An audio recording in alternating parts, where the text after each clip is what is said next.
Hello everyone, welcome back to the channel.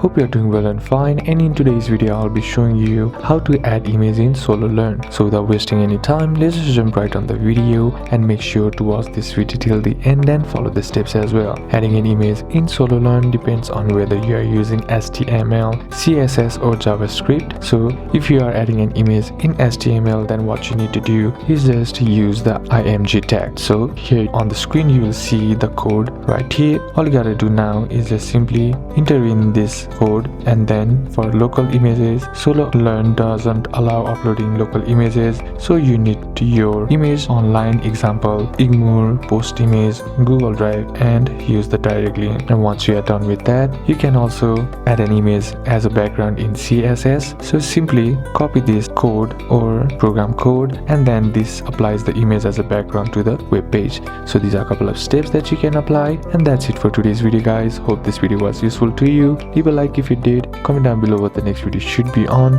consider subscribing to the channel. Thank you for watching. Bye bye.